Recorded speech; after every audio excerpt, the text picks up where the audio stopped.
히브리어에 보면은 마음이라고 하는 그런 단어로 나와 있다 하더라도 영혼, 몸을 아울러 다루고 있다. 하나님의 말씀은 사람의 몸까지도 다 다뤄주시는 하나님의 창조의 능력, 치유의 능력을 갖고 있다라고 말씀이 그렇게 이제 원어 주석에 적혀져 있습니다. 그래서 이제 제가 관심을 갖게 된 것이 뇌에 관련된 책들이었습니다. 그래서 뇌에 관련된 책들을 참 많이 사서 봤습니다. 뇌 과학자들이 말하는 것입니다. 하나님께서는 항상 우리가 이 뇌 세포가 하나님 우리를 빚어주셨죠. 우리의 영혼 몸을 빚어주셨죠. 하나님의 형상을 빚어주실 때 우리의 마음만 빚어주신 것이 아니라 우리의 육체를 가지고 있는 사람으로 빚어주셨죠. 그런데 우리 육체에는 가장 아주 중요한 기관이 머리가 제일 위에 있습니다. 머릿속에 뇌가 있죠. 뇌. 근데 뇌에 아주 굉장한 아주 조밀하게 신경망이 조밀하게 이렇게 연결되어져 있습니다. 근데 그 신경회로 이게 뇌가 뇌세포가 하나님께서 우리를 빚으실 때 하나님께서는 사랑에만 반응하도록 빚어주셨다라는 거죠. 우리 이 뇌회로는 하나님께서 우리를 빚어주실 때 하나님의 말씀에 따라서 그대로 반응할 수 있도록, 그래야 우리의 몸도 건강하고 우리의 마음도 항상 유쾌하고 상쾌하고 쾌청한 상태, 그런 상태가 되도록 우리의 뇌를 그렇게 만들어 놓으셨다라는 것입니다. 근데 뇌세포가 그래서 이 신경망들이, 신경세포들이 아주 조밀하게 연결되어져 있는데, 그런데 내 마음에 내가 최고야. 그분들은 의도하지 않았겠지만 하나님이 머물러 계셔야 될 그 하나님의 자리, 그 자리를 잘 몰라서 있는 것입니다. 분명히 그들 걸 모릅니다. 뇌세포가 하나님의 말씀에 반응하게 되어 있는데 그렇게 교만한 마음, 교만한 생각을 품게 되면은 그 뇌세포가, 이 조밀한 이 뇌세포가 계속 라의 질서, 부정적인 라, 그러니까 자기중심적이고 이기적인 죄된 본성을 가지고 있는 사람들이 파놓은 감옥이 라라고 했습니다. 이게 어둠이라고 했죠. 나를 계속 하나님께로부터 멀어지게 만든다고 했습니다. 하나님께로부터 멀어진다는 것은 내 뇌세포의 그 신경망들이 완전히 막 교란 상태, 혼란한 상태에 있다라는 거죠. 서로 그 사람이 말씀을 한다 하더라도, 서로 그 사람이 성경을 잘 알고 있다 하더라도 그 말씀이 그대로 정렬을 잡기 위해서는 내가 하나님의 그 말씀 앞에 엎드려야 되는 일, 그것을 해야 되는 것이 우리가 그동안에 계속해서 들어왔던 에피그노시스적으로 말씀을 알아야 된다. 에피그노시스적으로 아는 것이 어떤 것입니까? 십자가를 통과해서 말씀을 알아야 된다. 십자가를 통과하지 않으면, 말씀을 알면 사람은 어떤 마음이 되냐면, 저도 한때 그랬습니다. 야, 나처럼 이렇게 공부하는 사람이 어디 있어? 아니, 성경을, 이거 강제적인 게 아니었습니다.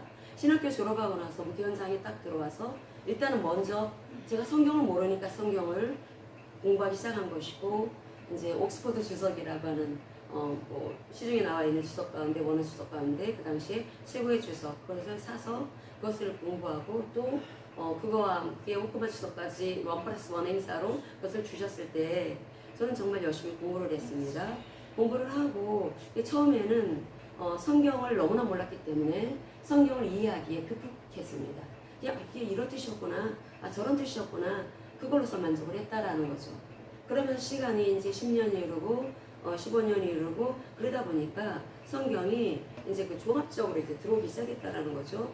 그러다 보니까 이제 신학적으로도 이 성경을 살피고 또 신앙적으로도 살피고 거기에 필요한 많은 그러한 책들을 또 사서 구입해서 읽고, 그게 뭐 수험생 수준으로 공부를 하다 보니까 그렇게 할 수 있는 거였지, 만약에 제가 사역이 커져가지고 성도들이 많아져가지고 시간을 낼 수가 없다면 저 정말 공부 못했을 것입니다.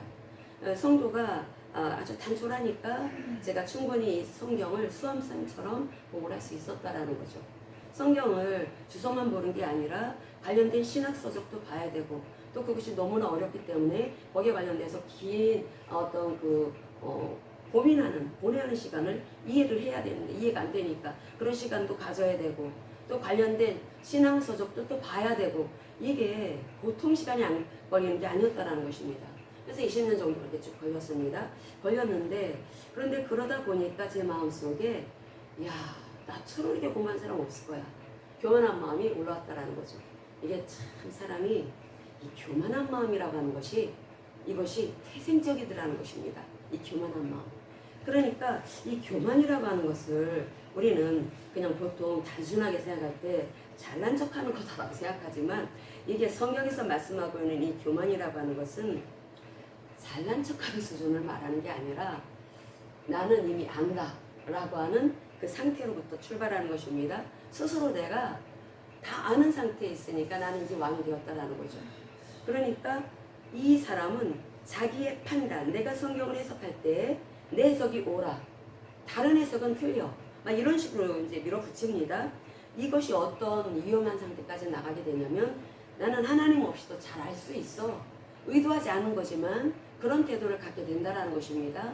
그래서 이 교만함이 얼마나 위험한 것인지 우리가 시편 131번을 통해서 우리가 또 이 말씀을 깊이 볼 때 알 수가 있는 그러한 그 내용이죠. 그러니까 자기의 판단을 절대하게 되는 것이 이 교만한 마음, 자기의 생각이 옳다라고 여기는 그 태도입니다. 그것은 그런 태도를 갖게 되면은 말씀을 들을 수가 없는 상태가 됩니다. 하나님의 말씀이 안 들린다라는 거죠. 내가 안다고 생각하니까. 내가 안다고 생각하면은 내가 안다고 생각하는 그 내용과 다른 내용을 말하는 사람이 있으면 너 틀렸어 라고 하면서 적대시한다라는 거죠. 이 교만하다라고 하는 것이 우리가 비단 이 성경 말씀을 안다라는 것뿐만 아니라 우리가 생활 속에서 일상생활 속에서 내가 하나님을 체험적으로 알아왔었고 성경을 통해서 말씀을 통해서 하나님을 알아왔는데 근데 그 하나님을 아는 내 마음속에 나도 모르게 그 교만한 마음이 숨어있을 수가 있다는 것입니다. 숨어있기 때문에 나는 이렇게 잘 알아. 나는 이렇게 하나님의 뜻을 알아. 나는 하나님의 그 마음을 잘 알기 때문에 나는 나의 액션, 나의 이 일상생활 속에 어떤 것을 결정해야 될 때 사실은 내가 그렇게 딱 내 자기 중심적인 그런 태도로 결정한 것인데 거기에 그 포장하는 것은 하나님의 뜻이다 라고 말할 수가 있다는 것입니다. 그래서 우리가 이것을 잘 분별을 해야 합니다. 나는 혹여나 나도 모르게 나도 속아왔던 이 교만한 마음은 있지 않았었을까. 왜냐하면 이 교만함이 있게 되면은 우리는 분별력을 계속 잃게 되면서 점점 더 이 교만함은 우리의 이 뇌를 더 교란시키고 또 파괴를 시키거든요.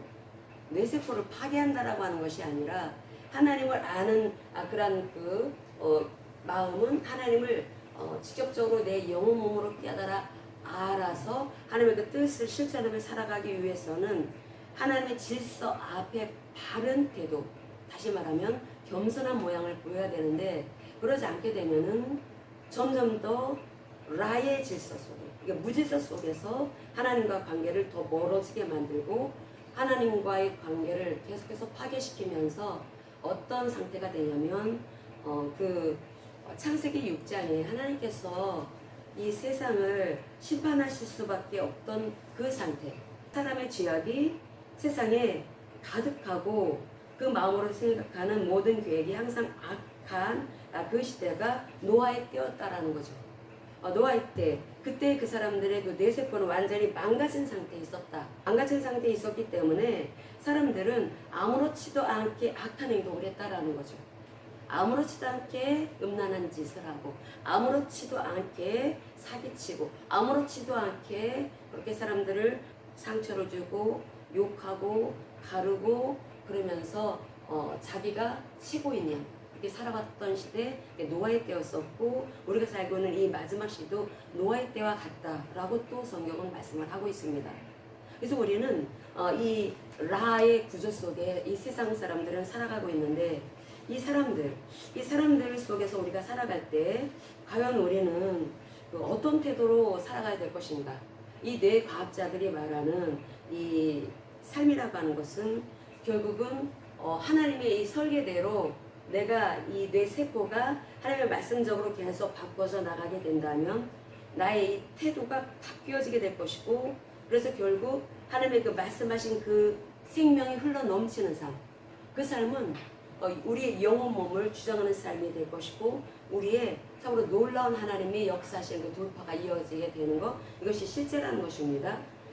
그래서 우리가 어떤 생각을 해야 될 것인가, 이 생각이 집합체가 내가 어떤 생각을 했는가, 자기 중심적이고 이기적인 생각으로 살아왔는가, 아니면은 항상 겸손한 마음으로 하나님 중심적인 그런 삶을 살아가며, 이것은 바로 자기 부인한 삶을 살아가는 것입니다. 그랬을 때 그때 이 태도가 달라지게 되는데, 이 태도가 하나님 말씀적으로 에피그노시스적으로 바뀌게 되면은 그 사람의 이 뇌세포도 또 이 몸도 물리적인 실제로 변화가 나타난다라는 것이죠. 그러니까 정신 건강도 그렇고 육체 건강도 그렇고 내가 어떤 마음을 품느냐에 따라서 달라지는 것이, 그 생각에 따라서 우리 두뇌 속에서 화학물질이 이게 흘러나오기 때문에 어떤 화학물질이 나온다라는 것입니다. 우리 인간은 하나님의 형상으로 지어졌기 때문에 우리 초기화 모드 속에서는 하나님의 설계에 따라서 긍정적이고 선한 결정을 내릴 수밖에 없는 그런 존재로 빚어주셨습니다. 그런데 그런 토부의 상태로 그렇게 살아가야 될 우리 인간들이, 그런데 죄로 인해서 자기 중심적이고 이기적인 그런 죄된 생각을 갖게 되면서 교만한 마음으로 하나님 자리에서 자기가 앉아가지고 자기 마음대로 자기가 옳다고 여기는 대로 살아가죠. 그렇게 되다 보니까 계속 악한 생각을 했다라는 것입니다. 그러니까 무질서 속에 있는 그 사람이 그러니까 자기가 옳다고 여기는 대로 그렇게 잘못된 선택을 하고 잘못된 행동을 하게 될 때, 그럴 때 결국은 그것이 우리의 뇌가 신경 가소체라고 하죠. 뇌는 가소성을 지니고 있다. 뇌라고 하는 것은 원래는 그렇게 하나님께서 토부의 질서에 반응하도록 빚어주셨는데, 자꾸 자기 중심적으로 이기적으로 그렇게 결정을 내리고 그렇게 선택하면서 살아가다 보니까 이 뇌가 완전히 그 신경 가소성의 법칙에 따라, 뇌의 가소성의 법칙에 따라서 악하게 아주 그릇되게 이렇게 그 설계되어지게 되었다라는 거죠. 그러니까 뇌가 그러니까 교란 상태에 있게 되었다. 그로 인해서 뇌에 변형이 일어나게 되었고, 그로 인해서 마음에 스트레스가 오게 되면은, 우리는 이 세상을 살아갈 때 얼마나 스트레스를 주는 요인들이 많습니까? 그러면 그것이 내 뇌가 아주 자동적으로 어떻게 반응을 하냐면, 스트레스가 딱 오면은 내 이 마음 속에 이게 라적인 구조화로 내 뇌가 원래 하나님께서 빚어주신 그 질서를 잡은 이 토부 상태가 아니기 때문에, 이 라의 무질서 상태 속에 이 뇌가 그렇게 구성되어져 있기 때문에 그렇게 그 모두화 됐다라는 것입니다. 그러다 보니까 이 신경망이 그렇게 되었습니다. 그러니까 어떤 자극이 옵니다. 스트레스 요인이 나를 찔러댑니다. 그렇게 되면은 거기에서 이 회가 오작동을 한다라는 거죠. 오작동을 하게 되어서, 그래서 계속해서 자기가 그동안에 옳다고 여기는 대로 그렇게 반응을 보인다라는 것입니다. 그 반응을 보이고, 거기에서 반응을 보이는 것이 결국은 성경에서 말씀하고 있는 것이 불법이다. 하나님께서 주신 우리에게 살으라고 하신 그 토라의 말씀, 이 토라의 말씀적인 것이 아니다. 불법이다. 그건 네 마음대로 판단한 대로 행동했기 때문에 그것은 너는 하나님을 신뢰한 것이 아니다. 불신이다. 라고 말씀을 하고 있다는 것입니다. 뇌과학자들이 그렇게 말을 하고 있습니다. 크리스천 뇌과학자들이. 그러니까 우리가 그 몸 바깥에서 우리가 삶에서 만나는 이 스트레스 요인들, 여기에 대해서 내가 그러자마자 스트레스 속에 있는데 누가 한마디 딱 찔러대면은 그래서 화가 자동적으로 툭 튀겨나오는 것이, 그 뇌세포가 그렇게 구조화됐다는 것입니다.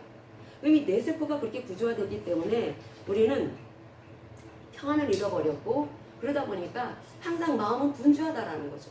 히브리어는 하나님의 그 말씀이 실제 현실을 만드는 내용까지 다 담고 있습니다. 하나님의 말씀, 이 말씀이 다바르라고 하는 히브리어를 쓰고 있습니다. 이 다바르라고 하는 이 히브리어는, 그런데 이 미드바르라고 하는 이 단어, 광야라고 하는 이 단어의 어근과 이 다바르라고 하는 말씀이라고 하는 히브리어의 어근이 같다라는 거죠. 다 같은데 이게 이 광야에서 이 말씀이 들린다라는 것입니다. 이스라엘 백성들이 출애굽하고 나서 하나님께서는 이 광야에서 시내산에서 언약을 체결하시고 말씀을 주십니다. 토라의 말씀을 주십니다. 토라의 말씀을 주시는데, 이 다바르, 이 말씀이라고 하는 이 단어의 뜻이 말씀 또는 사건이라는 뜻도 있다라는 거죠. 하나님이 우리에게 말씀을 주실 때 그 말씀은 정보만 주는 게 아니라는 것입니다. 정보만 주는 것이 아니라 말씀은 실제 현실을 만들어내는 능력까지 담고 있다는 거죠. 그래서 이 다바르라고 하는 이 단어, 이 말씀이라는 히브리어 이 단어는 말씀이라는 뜻과 사건이라는 뜻이 분리되지 않습니다. 항상 함께 갑니다. 그럼 내가 하나님의 말씀을 내가 야다적으로 안다면 마치 결혼해서 부부가 서로에 대해서 아는 것처럼 하나님의 말씀도 그렇게 야다적으로 알아야 된다라고 말씀을 합니다. 히브리어에서 야다, 관계적인 알을 말하는 것입니다. 이것을 우리가 헬라어로 에피그노시적인 알미라고 말을 했죠. 그런데 이 하나님을 내 존재 전체를 통해서 하나님을 안다.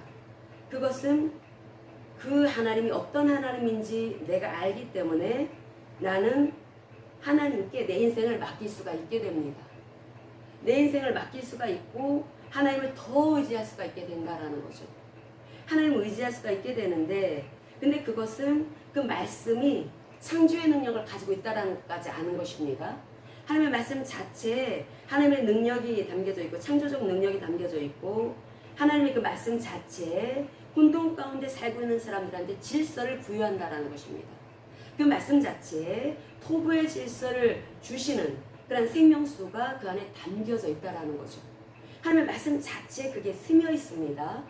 그럼 저는 지금까지 성경을 굉장히 오랜 세월을 읽는 것 뿐입니까? 연구를 굉장히 오래 했습니다.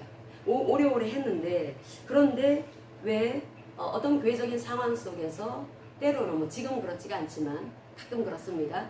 그런데 왜 내가 이 교회적인 상황 속에서 마음 속에서 여러 가지 어려움을 만났을 때 내 마음 안에 어떤 이 질서가 흐트러지는 상태, 어떤 평안함이 깨진 상태가 될까? 그것은 내가 성경적으로 말하면 하나님의 말씀을 넌 아직도 여전히 그노시스적으로 알기 때문이다 라고 말할 수가 있다는 것입니다. 그노시스적으로 안다라고 하는 것은 말씀을 내가 중심에 서서 말씀을 읽는다라는 거죠. 말씀을 이해한다라는 거죠. 말씀을 이해하고 그래서 그 말씀을 통해서 하나님을 알아가는 데 있어서의 그 주도권은 사실은 의도하지 않았지만은 그 속에 내가 숨어 있더라는 것입니다. 내가 이렇게 이해했어. 내가 이렇게 알아. 그러면은 내가 이렇게 하나님의 말씀을 알기 때문에 나는 이 말씀에 따라서 이렇게 행동해야지. 저렇게 행동해야지. 거기에 대해서 이 태도의 그 중심을 결정하는 사람은 바로 나 자신입니다. 자기 자신. 우리가 그렇게 살아오죠. 어떤 태도, 어떤 이 반응이 사실은 말씀을 근거로 한다고 하지만 사실은 말씀은 그냥 외향일 뿐이고 그 속에 숨어있는 자기 중심성, 그것이 움직이고 있을 가능성이 크다라는 것입니다. 그럼 그렇게 되다 보면은 이게 하나님의 말씀을 안다 하더라도 계속 자기 중심성이 그 안에 도사리고 있게 되면은 말씀이 차단이 됩니다. 하나님의 말씀이 차단이 되어져서 하나님의 그 말씀을 가지고 내가 하나님 자리에 앉아서 영적 교만함, 하나님 자리에 앉아서 하나님을 나는 의도하지 않았지만 하나님을 통로로 하나님을 도구로 나는 의도하지 않을게 사용하고 있을 수 있다라는 겁니다. 나는 정말 의도하지 않았는데 하나님의 말씀을 가지고 나는 그 말씀이 역사되어질 수 있도록 내가 그렇게 자기 중심성, 그 교만한 마음을 가지고 그 일을 할 수가 있다라는 거죠. 그러면 그것은 하나님의 말씀을 에피그노시스적으로, 그러니까 내 자아가 처리되지 않은 상태에서 그노시스적인 깨달음, 지적인 알을 통해서 아는 것이기 때문에 역사되어지지 않는 것만이 아니라 네 머릿속에 뇌세포가 질서를 잡아야 되는데 머릿속 뇌세포가 이 신경망이 계속 교란 상태에 있다. 스트레스 속에 네가 계속 놓여 있을 수밖에 없다. 이 교만이라고 하는 거, 이런 것이 내 존재 질서의 문제라는 것입니다. 내 존재가 과연 하나님의 그 말씀, 토부의 질서 앞에 엎드리는가? 아니면은 하나님의 말씀 말씀이고 내 상황은 내 상황이고 그래서 나는 늘 내 상황을 어떻게 해보기 위해서 그리고 하나님은 분명히 내가 말씀을 붙잡고 선포하니까 역사하실 것을 기대하면서 나는 정말 열심히 최선을 다해서 일을 합니다. 그런데 이 머릿속은 과부하가 걸리게 된다는 거죠. 내 머릿속 뇌세포는 어쨌거나 나는 하나님의 말씀을 알고 말씀을 따라 행동을 하기 위해서 부지런히 움직이다 보니까 계속 긴장 상태 모드로 들어가게 됩니다. 이게 오랫동안 긴장 상태 모드로 들어가게 되면서 또 하나님은 인내하라고 말씀하시니까 인내를 합니다. 참습니다. 계속 참습니다. 근데 이 참는다라고 하는 것이 시편 131편 이 다윗인데 그 다윗처럼 젖된 아기가 엄마의 품에서 안식하는 것처럼 쉬어야 되는데 그렇지 않고 하나님의 말씀에서 참아라, 인내하라 그런 말씀을 하셨으니까 그걸 기억하고 있습니다. 그러니까 내 뇌세포가 안식하지 못한 이 완전히 무시서 상태 속에 스트레스 그대로 받는 그런 상태로 있는데 그런데 참아야지 하면서 내 지정에는 참습니다. 그럼 어떻게 될까요? 그러니까 버티죠. 완전히 버티고 그러다 보면 내 뇌는 더 긴장하게 됩니다.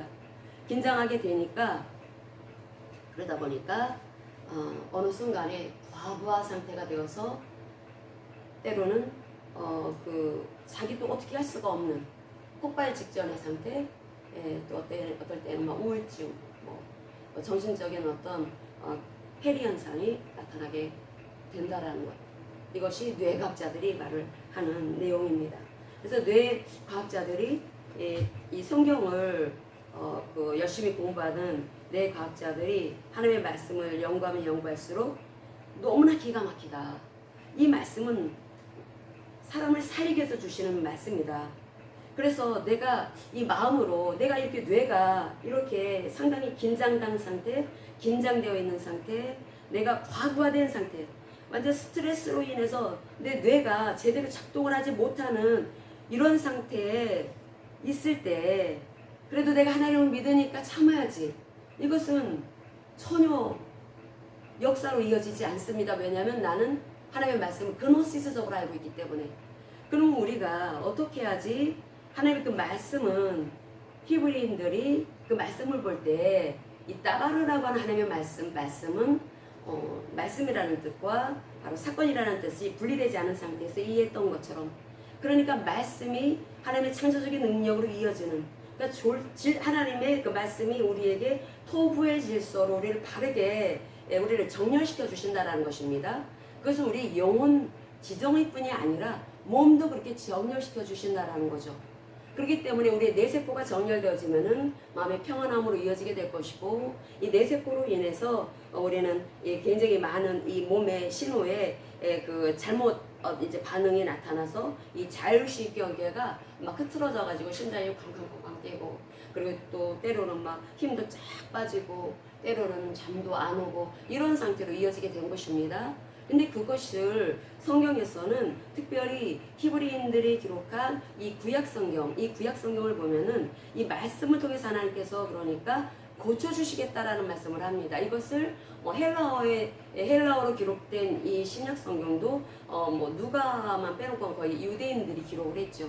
그러니까 성경에서 말씀하고 있는 하나님을 안다라고 했을 때 히브리어에서는 야다, 관계적으로 아는 것, 하나님을 내 전인격적으로 아는 것, 영혼 몸으로 아는 것입니다. 아는 것과 이것을 헬라어에서는 에피그노시스적으로 아는 것이다 라고 말할 수가 있습니다. 그럴 때 질병의 치유까지도 이어지게 된다는 것입니다. 그것을 우리는 잠언서를 통해서 보겠습니다. 잠언서 4장 12절에 특별히 그것을 얻는 자에게 생명이 되며 그의 온 육체에 건강이 된다. 하나님의 말씀은 우리의 건강이 된다는 것입니다. 실제 우리의 육신의 건강도 결국은 하나님의 말씀과 직결되어진다는 거죠. 그럼 우리는 그렇게 하나님의 말씀으로 영혼 몸이 정말 건강한 삶을 살고 싶습니다. 그러면은 그 삶을 살아갈 수 있도록 예수님께서 이 땅에 오신 것입니다. 이 땅에 오셔서 우리가 지금 라의 무질서 속에 있는 이것을 죽음의 질서라고 말할 수가 있습니다. 사람들이 다 죽음의 길을 향해서 가고 있다라는 거죠. 이 죽음의 질서에 있는 이러한 사람들을 하나님의 생명의 질서 속에 다시 들어와서 살 수 있도록 하시기 위해서 예수님이 이 땅에 오셨고 우리에게 복음을 주셨습니다. 그러면 우리가 어떻게 해야 될 것인가? 세상 사람들이 왜 그렇게 왜 자기중심적이고 이기적으로 살아가고 있을까? 세상 사람들은 그렇다 치고 예수 믿는 사람들이 왜 그럴까? 그것은 이 뇌 세포가 신경망이 완전히 라의 구조, 자기중심적이고 이기적인 그러한 그 죄된 그 구조, 라의 그 무질서 상태로 신경망이 형성되어져 있다라는 것입니다. 그 고착화되어 있다라는 거죠. 그 고착화되어 있기 때문에 그래서 사람들은 자기 그 하나님의 말씀보다는 그 내가 통제하는 것을 더 신뢰합니다. 내가 액션을 통해서 내가 어떤 것을 행하는 것을 더 신뢰한다라는 거죠. 하나님이 하시는 말씀보다는 그건 뒷전이고 내가 액션을 통해서 내가 어떻게 하는 것을 더 신뢰하고 거기다 믿음을 둔다라는 것입니다. 신뢰를 둔다라는 것입니다. 그러다 보니까 사람들이 이 실존적인 문제, 그러니까 예수를 믿어도 힘들고 어렵고 스트레스는 스트레스대로 계속 내 안에 쌓이게 되고 그렇게 사람들이 참으로 힘든 삶을 살아갑니다. 그런데 그것이 왜 그럴까? 그것은 근원시스적으로 아직 그 사람에게 십자가가 실제가 되지 않았기 때문이다 라고 말할 수가 있습니다.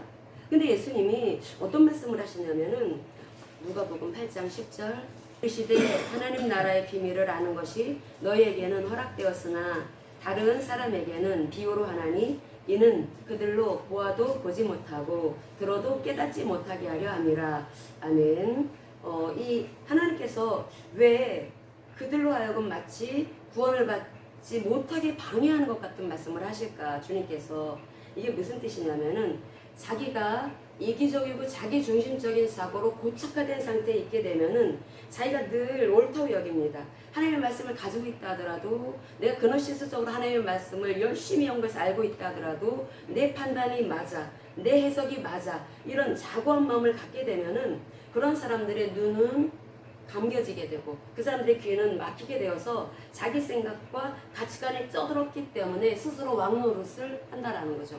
스스로 하나님 노릇을 한다라는 것입니다. 그러니까 결국은 자기 중심적이고 이기적인 사고가 그 사고를 가진 사람이 하나님의 그 말씀을 통해서 말씀을 십자가 자기 자아를 부순 상태로 하나님의 그 말씀을 전인격적으로 말씀을 대하지 않게 되면은 결국은 이기적이고 자기중심적인 이 죄된 본성을 가지고 있는 사람들에게 있어서의 진리의 말씀은 언제나 영원히 숨겨진다는 것입니다.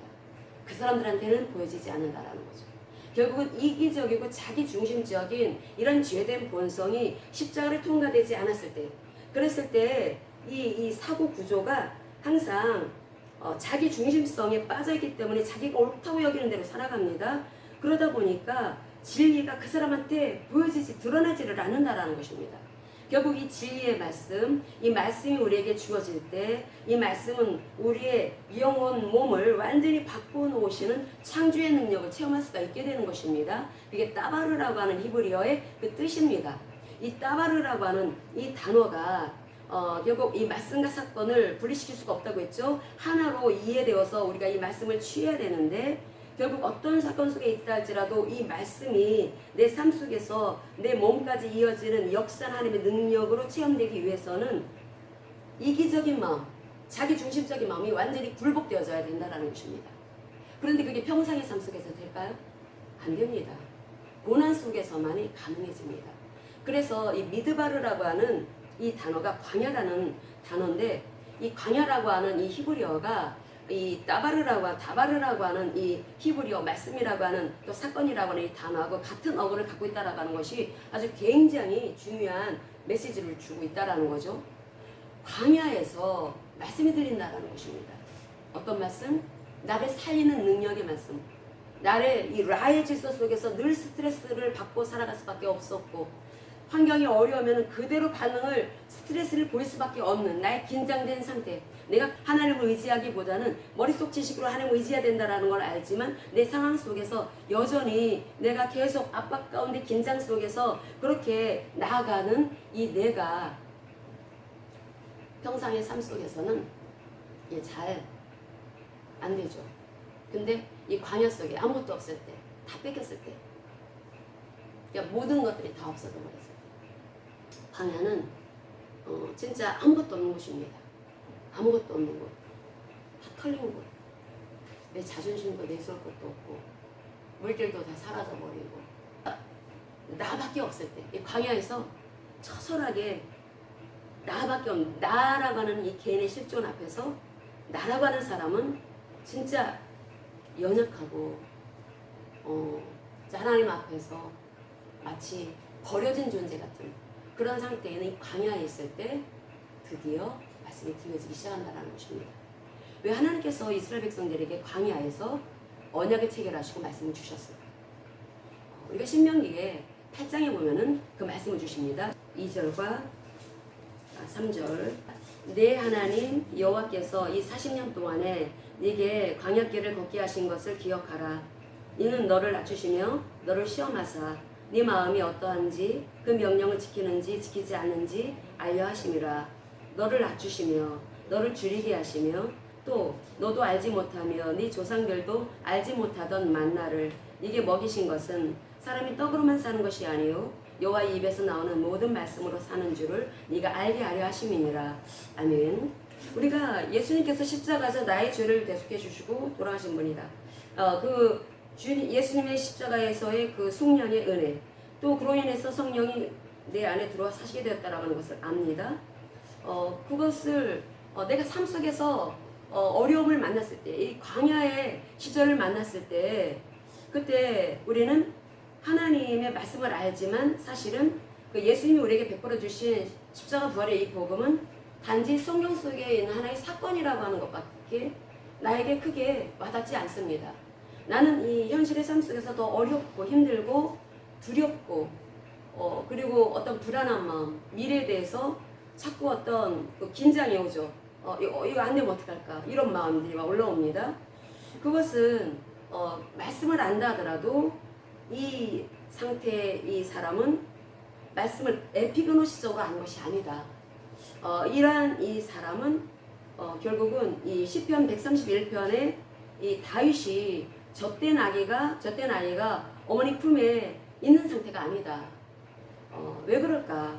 십자가가 그 사람에게 하나의 사건일 뿐이라는 것입니다. 성경 속에서 있었던 하나의 사건이다. 알긴 한다. 교리적으로는 한다. 성경이 그게 기록되어 있는 거 한다. 잘한다.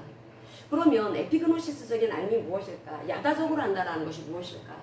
도대체 다윗이 하나님을 어떻게 이렇게 영혼 몸으로 알 수가 있었을까? 그 마음으로 그 내세포조차도 토부의 질서를 잡아서 마음 안에 평안이 넘치는 사람과 상관없이 그렇게 하나님만으로 만족할 수 있는 상태가 어떻게 그게 가능할 수 있었을까? 그게 바로 광야 체험이 있었기 때문에 가능했던 일이라는 것입니다. 그러니까 십자가의 사건이 실제가 되어야 된다는 거죠. 광야는 나를 죽이는 곳입니다. 내가 할 수 있는 어떤 그 한계, 내가 그동안에는 내 힘으로 해보고 내가 어떻게 통제해보려고 해보고 내가 내 선에서 내 능력으로 내 지혜로 어쨌든 감당해 보려고 합니다. 감당하려고 하고 해보려고 하고 해내려고 하고 그렇게 하다 보면은 하나님께서 이 광야의 시기를 거치게 하시는 것은 이 세상에서의 시끄러운 소음을 끊고 세상이 계속 시끄럽죠. 세상 사람들 계속 비교하고 계속해서 높아지게 만들고 아주 교만하게 만들고 그리고 또 계속 인정받고 싶은 그 욕구가 올라오게 세상을 그렇게 만듭니다. 그렇게 하고 그러다 보니까 내가 하나님 믿으니까 하나님 믿는 사람 영혼이 잘 되고 범사가 잘 되고 강건한 것이 하나님의 영적 원리니까 내가 어떤 결과적인 복에 초점이 맞춰지게 되면은 내가 하나님과의 그 교제가 굉장히 깊은 메시지를 담고 있고 이 과정이 그렇게 쉽게 넘어갈 수 있는 성질의 것이 아닌데 나는 이미 하나님의 말씀을 알고 있다라고 하는 것이 마치 이미 깨달아 아는 상태다. 평범한 평상의 시기에 어떤 어려움이 없었을 때에는 말씀을 알고 있는 것이 내가 그 말씀을 지금 현재 누리고 있다라고 생각할 수가 있습니다. 나는 지금 평안해. 난 지금 기뻐. 근데 하나님께서는 광야의 시기를 보내게 하십니다. 왜 그럴까요? 우리 신명기 8장에서 말씀하고 있는 것처럼 그 마음속에 과연 언약이 있는지를 보겠다. 네 마음속에 과연 하나님이 있는지를 보겠다. 내 마음속에 이 광야라고 하는 곳, 아무것도 없는 곳, 아무것도 없고 그냥 모래바람밖에 불지 않고 어디 심어 먹을 수 있는 농사 지을 수 있는 땅도 없고 그리고 내가 만약에 농사 지을 수 있는 땅이 있으면 내가 열심히 노력하면 좀 할 수가 있지. 그러니까 내 확신도 어떻게 거기서는 광야에서는 내 확신이 깨지죠. 내 힘도 무너지게 되고 나는 정말 아무것도 할 수가 없는 것이 광야입니다. 그러니까 내 힘을 할 수가 없는 하나님 의지할 수밖에 없는 그 상태, 그 시기를 하나님 반드시 통과하게 하신다는 것입니다. 그 광야의 시기. 그래서 보신다라는 거죠. 그래 네 마음속에 십자가의 언약이 있는지 보겠다. 십자가의 언약, 하나님을 그 마음속에 담고 있어서 항상 하나님 중심으로 살아가고, 과연 네가 네 삶에 아무것도 없는 상태에서도 하나님을 의지하는지 보자. 하나님을 신뢰하는지 보자. 그것을 하나님께서는 이 다윗의 시편을 통해서 우리에게 들려주고 계시는 것입니다. 하나님은 언약을 맺은 백성들, 우리는 신약의 백성들, 피언약을 맺은 백성들이죠. 언약을 맺은 백성들을 향한 그 사랑이, 그 긍휼한 그 사랑이 온전히 그 마음 안에 불붙듯 하셨다라고 호세아서 11장 8절은 말씀을 하고 있습니다. 하나님이 우리를 향한 사랑이 그 불붙듯 하십니다. 그러니까 우리의 마음만 하나님은 그렇게 차분하게 평안하게 살아. 이 땅이 전부가 아니잖아. 언젠가 너희들은 나 만나러 천국에 올 거야. 이렇게 말씀하지 않습니다. 하나님께서는 이 땅에서도 하나님의 통치 아래, 하나님의 돌보심 아래에서 우리 영혼 몸이 토부의 질서를 잡아서, 또한 영혼 몸이 건강하게 살아가는 것, 그것을 하나님은 원하신다라는 것입니다. 네 영혼이 잘 되고 범사가 잘 되고 강건한 삶, 이것을 하나님이 우리에게 너무나 원하신다라는 거죠. 그런데 그 삶을 우리는 반드시 하나님이 세우신 그 질서 안에 있을 때 우리는 그 삶을 체험할 수가 있는 것이지, 그 말씀을 지식으로 알고 있다가 살 수 있는 것이 아니다. 그러니까 이 광야, 이 어려움 속에서 우리는 십자가를 통과하면서 내가 할 수 있는 그 모든 그 여지들을 다 하나님 다 내려놓게 하십니다. 나는 아무것도 못합니다. 이제 나는 하나님만을 의지합니다. 그게 바로 에피그노시스적인 상태에 들어가는 것입니다. 그러니까 히브리어로는 야다라고 하죠. 이것을 잘했던 사람이 다윗이었습니다. 다윗의 20편 131편은 굉장히 짧죠. 짧은데 이 말씀이 여기에서 우리가 볼 수 있는 것은, 나는 젖된 아이와 같이 어머니 품 안에 안겨 있는 것 같다. 어머니 품 안에, 젖무덤 안에 있는 아기들은 젖을 찾죠. 우리가 스스로를 돌아봐야 합니다. 나는 과연 젖먹이인가? 아니면 젖된 아기인가? 젖먹이는 고칩니다. 젖달라고 고칩니다. 본능 중심입니다. 욕구 중심입니다. 엄마를 좋아하죠, 젖먹이가. 그런데 배고프면 막 난리가 납니다. 본능 중심입니다. 그러니까 하나님께서는 우리에게 그렇게 본능 중심, 욕구 중심으로 살면 안 되고, 너희들은, 하나님은 언약의 하나님이시고 그 언약의 하나님이 너희들을 어미처럼, 아비처럼, 그것도 이 세상의 그 어떤 부모하고 비교할 수 없는 크신 긍휼하심으로 품어주시는 그 하나님, 그 부모의 마음으로 하나님께서 우리를 안고 계신다라는 것을 너희들은 절대로 잊어서는 안 된다라고 말씀을 하고 있다라는 것입니다. 그것이 바로 젖먹이 신앙이 아니라 젖된 아기와 같은 신앙이다. 젖된 아기는 먼저 엄마를 신뢰합니다. 엄마의 존재 자체를 좋아한다라는 거죠. 젖 찾지 않습니다. 엄마가 그냥 좋다라는 것입니다. 엄마의 관계 속에서 엄마의 품 안에 있으면 엄마의 향기를 좋아하죠. 엄마가 자기의 영혼 몸에 안식을 줍니다. 그러니까 이 시편 131편을 통해서 이 다윗은 본인의 체험에 대해서 말씀을 하고 있고, 또 우리에게도 그대로 들려주고 있습니다. 그 다윗은 광야의 시기를 거쳤던 사람입니다. 아무도 도와주지 않은 그 삶의 시기가 있었습니다. 사울은 다윗을 죽이려고 했습니다. 다윗을 얼마나 억울하게 그렇게 죽이려고 들이쫓았습니까? 다윗이 잘못한 게 아니었습니다. 다윗을 죽이려고 뭐 그 자기 혼자만 쫓는 것도 아니고 막 군사들, 완전 적의 병사들 막 어떨 때 3,000명까지 그렇게 세워가지고 다윗을 쥐잡듯 차서 나섰던 그 사울의 그 칼끝이 얼마나 무섭겠습니까? 그때 도대체 하나님은 안 보였습니다.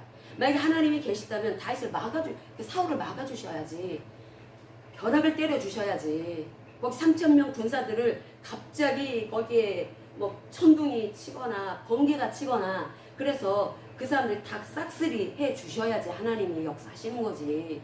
내가 그럼 하나님이 계심을 인정하겠는데, 그런데 왜 하나님은 그 일을 안 하시지? 다윗은 그럼에도 불구하고 하나님을 더욱더 간절한 마음으로 찾습니다. 그러니까 어떻게 고백을 하냐면, 나는 하나님의 말씀을 알았습니다. 토라의 말씀, 모세오경의 말씀을 나는 알았습니다. 그런데 그 광야의 시기를 거치면서 나는 그 말씀이 그노시스의 말씀, 내 지식에 있어가지고 나를 교만하게 하는 말씀이 아니라 여기서 나를 교만하게 만들고 나를 오만하게 만들고 내가 그 말씀을 알기 때문에 나는 큰 일과 감당하지 못할 놀라운 일을 할 수 있어. 왜? 하나님의 백성이니까. 하나님의 언약 백성 할 수 있지. 최고 꼭지점에 올라가야지. 그렇게 우리는 각 분야에 정상에 올라가야 돼. 그렇게 될 수 있어. 우리가 새로운 피조물의 기도 고백집을 통해서 얼마나 많이 그렇게 외쳐댔습니까? 저도 그렇게 외쳐댔습니다. 근데 그게 나도 모르는 사이에 들어온 이 교만함. 나는 그게 교만하다고 생각하지 않았는데 그 교만함이 내 뇌세포를 더 힘들게 만들었고 과부하 상태로 만들었고 그러다 보니까 내 마음 안에 평안함을 평정심을 잃게 만들었고 내 이 몸 신체 자체에도 극심한 스트레스 이런 것에 빠지게 만들어서 그러니까 여기저기가 몸에 그 이상이 나타나는 이 뇌가 이제 그 계속해서 긴장을 하게 되면은 사실은 이 몸도 긴장 상태로 들어가게 된다라는 것입니다.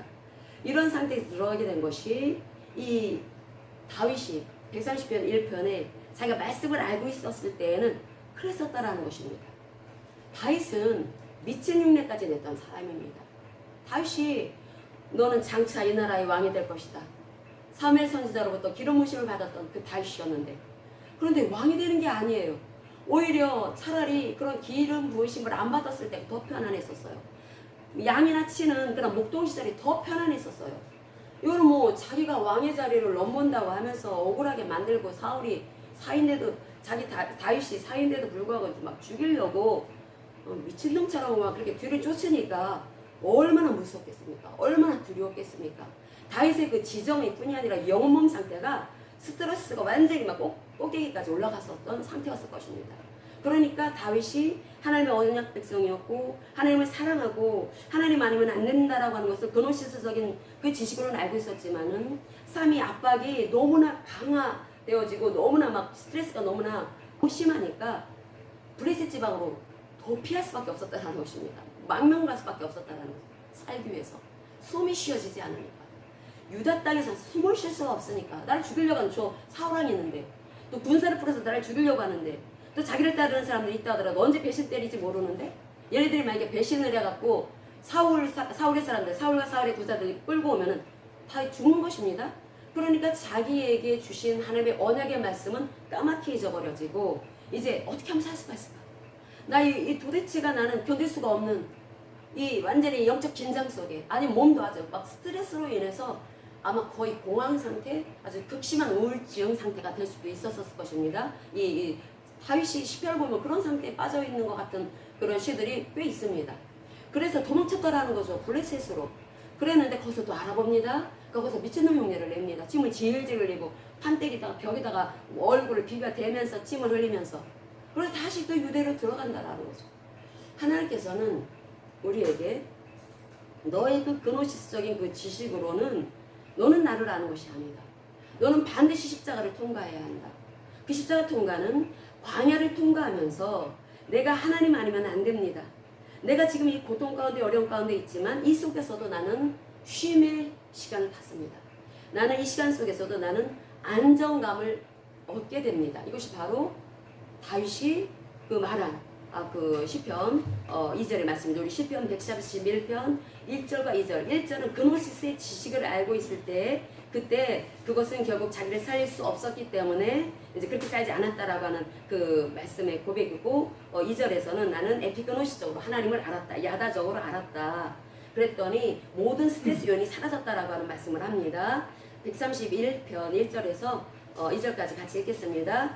여호와여 내 마음이 교만하지 아니하고 내 눈이 오만하지 아니하오며 내가 큰 일과 감당하지 못할 놀라운 일을 하려고 힘쓰지 아니하나이다. 실로 내가 내 영혼으로 고요하고 평온하게 하기를 젖된 아이가 그의 어머니 품에 있음 같게 하였나니 내 영혼이 젖된 아이와 같도다.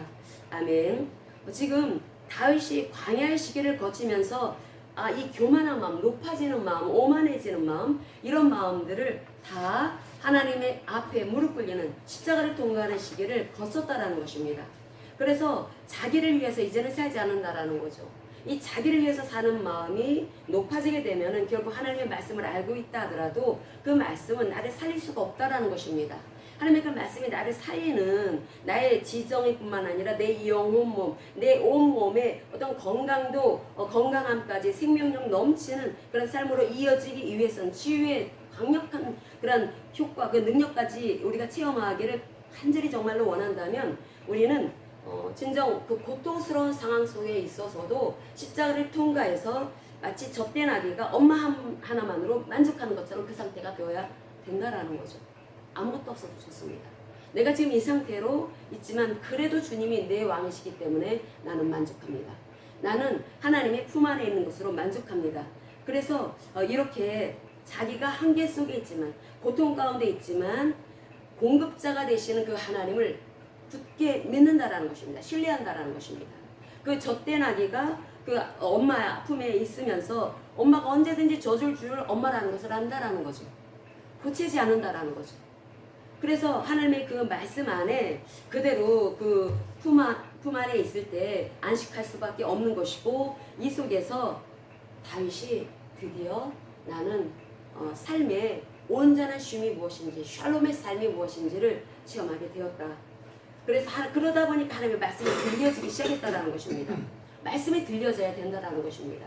이 따바르 말씀과 이 사건이 분리되어지지 않고 내 삶 속에서 그대로 역사되어지는 생명의 언어, 생명의 그 말씀이 될 수 있기 위해서는 내가 하나님이 나의 언약을 맺으신 나의 주가 되어주시고 나의 왕이 되어주시고, 그래서 환경과 상황과 상관없이 하나님께서 나를 이 과부하 상태에 있는 이 라 속에 있는 라의 환경 속에 있는 나에게 하나님께서는 긴장하는 마음, 불안해하는 마음 다 내려놔라. 하나님께서는 우리가 하나님의 그 말씀이 들려지지 않고 우리가 영혼 몸으로 그대로 체험되어지지 않는 것이 결국은 내가 자꾸 뭔가를 해보려고 하는, 내가 액션을 치려고 하는 그것 때문에 그렇다라고 말씀을 하고 있다는 것입니다. 그러니까 다시 그걸 깨닫고 나서 나는 그러니까 교만하지 않고 오만하지 않고 나는 그들과 감당하지 못할 놀라운 일을 하려고 힘쓰지 않습니다. 자기 부인을 확실하게 했다라는 거죠. 십자가에서 자기를 딱 통과시켰다라는 것입니다. 그러다 보니까 이 뇌가 막 과부하 상태에 빠지고 불안하고 어떤 육체적인 어떤 긴장감, 어떤 피로함, 이런 것들이 아주 내 영혼을 막 짓눌러 버렸을 때, 이런 것들이 하나님의 그 말씀에 이제 안착하면서 에피그노시스적으로 야다적으로 전환점을 갖게 되는 것입니다. 그래서 우리 인간의 문제라고 하는 것을 하나님께서 해결해 주시기 위해서 인간은 결국은 존재 전체를 통합적으로 봐야 된다. 인간은 영혼 따로, 몸 따로가 있는 것이 아니라 영혼과 혼과 몸이 함께 있다라는 거죠. 이것을 지금 뇌과학자들이 지지하고 있습니다. 최근에 이 과학자들이 어디까지 지금 발견을 했냐면 뇌세포의 뇌와 이 몸이라고 하는 것은 하나의 통합 시스템이라고 하는 것입니다. 뇌의 신경망은 생각에 그냥 영향을 입는다라고 뇌과학자들이 말을 하고 있습니다. 뇌과학자들이 그래서 너는 하루하루 무슨 생각을 할 때 말씀적인 생각을 해라. 크리스찬 뇌과학자들이 그런 말을 합니다. 그러면 질서가 정연하게 되면서 너가 이게 교란된 이 신경망이 흐트러진 이 상태로 인해서 뇌가 과부하에 걸리고 스트레스로 인해서 계속 내 몸도 그대로 반응해서 심장이 쿵쿵쿵쿵 뛰고 내 몸의 여기저기가 계속 안 좋은 상태가 나타나는 것은 이게 뇌가 뇌세포 신경망이 이게 컨트롤 타워에서 이제 그 조정을 했다라는 거죠. 내 몸에 명령을 내리면 내 몸이 그렇게 수행을 했다라는 것입니다. 그런데 어떻게 요즘은 뇌과학자들이 말을 하냐면 이 몸에 호흡을 깊이 들이마시고, 그리고 또 그 하나님의 이 말씀으로 인해서 내가 이미 새로운 피조물이 되었다. 그러니까 내 액션이 이 말씀을 근거한 액션으로 나간다라는 것입니다. 그러니까 언어가 달라지게 되겠죠. 내 몸에 붙어있는 혀 관리 정말 중요합니다. 혀 관리가 중요해서, 그래서 나는 여기 그 다윗이 이스라엘아 지금부터 영원까지 여호와를 바랄지어다 라고 언어화시키죠. 믿음을 자기의 그 말씀, 자기 깨달은 그 말씀, 하나님의 체험한 그 에피그노스적으로 아는 것을 혀로 언어화시키고 있습니다. 그 언어화시킬 때, 그럴 때 이 언어를 내 뇌가 듣게 됩니다. 뇌가. 그럼 언어화시키게 되면은 이 뇌가 얘가 또 그래서 영향을 입는다라는 거죠. 예전에는 뇌가 이 몸에 그 명령만 내리는 걸로만 이렇게 알고 있었는데, 지금은 최근에 신경과학자들은 이 뇌가 어떤 말을 선포했을 때 그게 이 뇌가 그대의 영향을 입어서 뇌는 그냥 그대로 인정을 한다는 것입니다. 난 분명히 환경이 그대로 있는데 내 몸의 병은 그대로 갖고 있는데도 불구하고 내가 하나님의 말씀에 굳게 서서 십자가를 통과하고 여기 속에서 막 꾸정물이 올라올 때 딱 치워버리고 나는 어떤 존재인지 확실히 알아서 이렇게 그 보채지 않고 젖먹이처럼 보채지 않고 그렇게 젖된 아기처럼 하나님 품 안에서 에피그노시적인 그런 안식을 가질 때 그때 언어화시키게 되면은 이 뇌가 그렇게 알아들어가지고 그렇게 정렬이 되어진다라는 거죠. 그래서 내 몸에 또 건강한 몸의 그 질서가 잡을 수 있도록 그렇게 계속해서 그 선순환이 이루어지게 되는 것이다. 그래서 우리를 하나님께서는 우리를 빚어주신 하나님께서는 우리 몸의 건강에 너무나 관심이 많으십니다. 그 몸의 건강이 많으신데 어떤 그 치유의 은사를 받은 사람한테 뭐 치유를 받아서 우리가 건강이 회복되어질 수도 있겠죠. 근데 하나님께서는 하나님의 그 말씀만으로도 치유될 수 있다라고 말씀을 하고 있습니다. 이 말씀 자체가 역사하신다라는 거죠. 그 말씀 자체가 역사되어지기 위해서는 이제 네가 너의 한계를 인정하고 나는 정말 하나님 아니면 아무것도 할 수가 없는 사람입니다. 하나님의 주권을 인정해야 되는 것입니다. 그리고 젖된 아이와 같이 그렇게 하나님 앞에 하나님 안에서 하나님의 품 안에서 안식을 한다라는 거죠. 아무것도 보여지지 않고 아무것도 잡혀지지 않는다 하더라도 도대체 무슨 낌새가 보여야지 내가 그래도 그것 때문에 안심이라도 하지. 그렇지 않다 하더라도 절대로 하나님 앞에 하나님의 품 안에서 안식을 하는 것이 정서적인 포만감을 갖는 것이고 그리고 또 이 고요함, 영적인 고요함을 회복하는 비결입니다. 그랬을 때 그 사람의 눈, 그 사람의 이 마음, 그 사람의 지정에는 항상 언약을 체결하신 하나님이라는 신명을 가지고 있는 여호와는 이렇게 계속 주목을 하겠죠. 주목을 하게 되면은 우리가 진짜 이게 정렬이 되어진다라는 것입니다. 정렬이 되어지게 되어서 그렇게 되면은 내 언어가 이제 하나님의 말씀을 딱 선포하게 됩니다. 선포하게 되면은 이 말씀은 이게 말씀이 스스로가 역사한다라는 것입니다. 말씀 자체에 생명을 담고 있고 능력을 담고 있기 때문에 말씀은 창조의 능력을 담고 있다고 했죠. 말씀의 창조의 능력을 담고 있기 때문에 말씀이 역사하신다라는 것입니다. 우리가 그 과정 속에서 우리가 정말 조심해야 되는 것은 절대로 혀 관리를 해야 된다라는 것입니다. 혀 관리. 하나님께서 우리가 어떤 존재인지 잘 아십니다.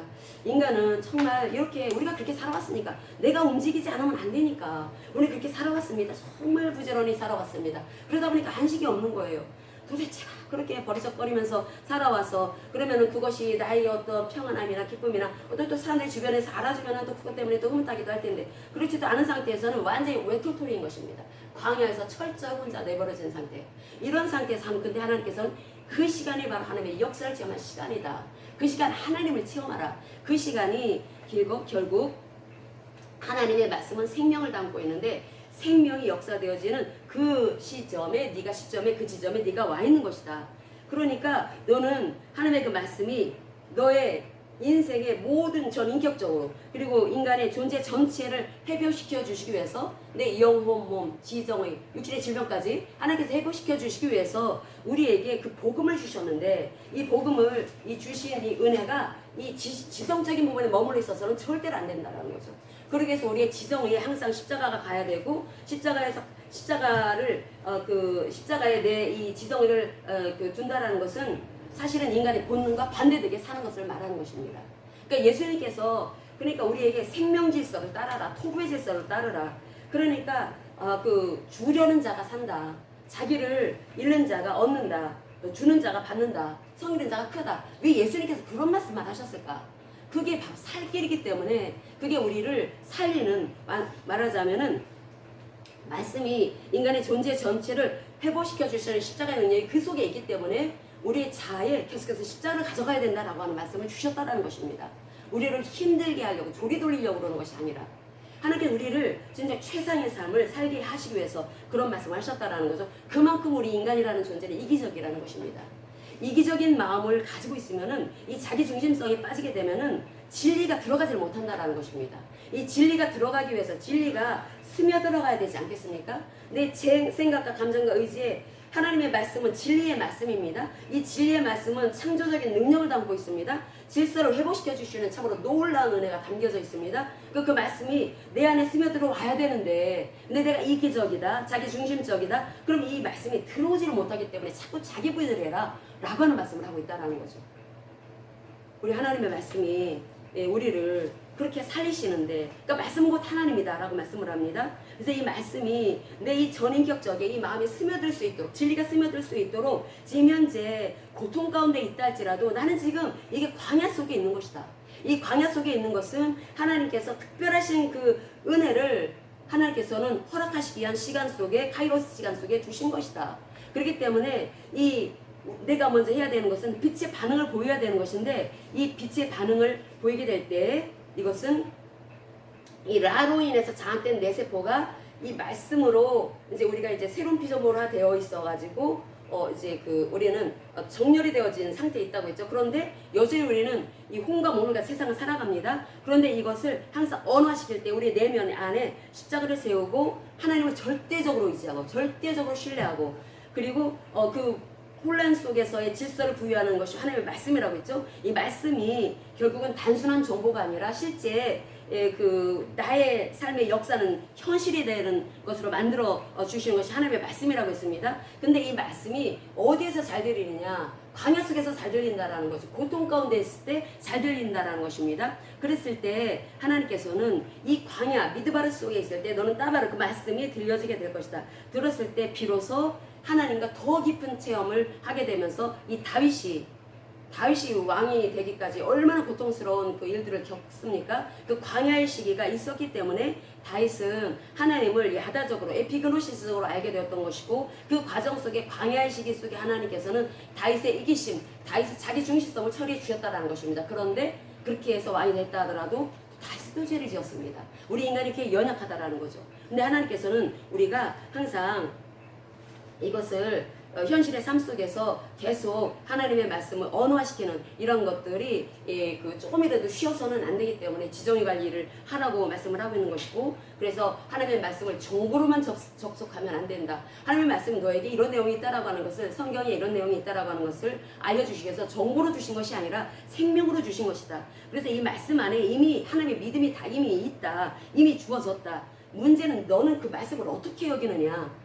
이미 이 말씀 안에는 하나님의 믿음이 담겨져 있습니다. 그럼 이 말씀을 나는 어떻게 여기느냐. 근데 내가 자꾸 자기 중심적이고 이기적 특별히 그 스며있는 이 교만함이 자꾸 이게 가로막는다고 했죠. 근데 그것을 내가 십자가로 그것을 가져가고 돌이켜 회개하고 하나님 그 말씀으로 계속 나를 계속 이제 하나님의 생각을 하나님 관점으로 바꾸고 하나님의 그 하나님 마음을 계속 알아가면서 헤세드의 하나님 긍휼하신 그 하나님께 내 마음을 계속 주목을 시킵니다. 집중을 합니다. 그리고 내 마음속에 이 감정에는 이 현실의 삶 눈에 보여지는 이 고통스러운 삶보다 그 내 감정에는 언약을 가운데 마음에 딱 두다라는 거죠. 나는 피언약을 맺은 백성이야. 그 누구도 나를 어떻게 할 수가 없다. 그래서 하나님의 언약을 말씀 안에서 그 딱 품었을 때 내 마음에 안정감이 올라오겠죠. 그렇게 하고 계속 내 방향은 하나님을 신뢰하는 쪽, 계속해서 하나님을 신뢰하고 그 하나님을 따르고 이렇게 나가게 될 때 우리의 말은 현실을 중개하는 입이 되지 않을 것이고 우리 혀는 계속 믿음의 말, 그 하나님의 말씀을 더 높은 실제로 받아들여가지고 현실을 말하는 고통스러운 현실을 말하는 사람들이 아니라 하나님이 역사하실 그 하나님의 그 말씀 더 높은 실제가 하나님의 말씀입니다. 말씀을 선포하고 나아갈 때 그 믿음의 통로가 되어서 그 언어가 그 혀가 믿음의 통로가 되어서 진짜 생명력이 넘치는 사람이 어떤 것인지를 진짜 영혼 모든 이 뇌세포를 비롯한 모든 육체의 구조 속에서도 확실하게 체험하는 또 삶 속에서도 그렇게 체험을 해서 영혼이 잘 되어서 범사가 잘 되고 강건한 삶을 살아가는 것이 그 결국 하나님의 뜻인데 그것이 결국은 이게 실제였구나라고 하는 것을 알게 되는 참으로 놀라운 능력과 은혜를 체험하는 산 증인들이 될 수 있을 것입니다. 그래서 사람은 이 영혼 몸을 함께 다뤄야 된다. 하나님께서 그래서 우리에게 이런 말씀을 주셨구나. 그래서 이 영혼 몸을 하나님 앞에 무릎 꿇리는 이 일이 우리에게 정말로 필요하다는 것을 알고 또 이렇게 그 성령 강림절기로 이제 나아가는 우리 모두가 될 수 있게 되기를 예수 이름으로 축복합니다.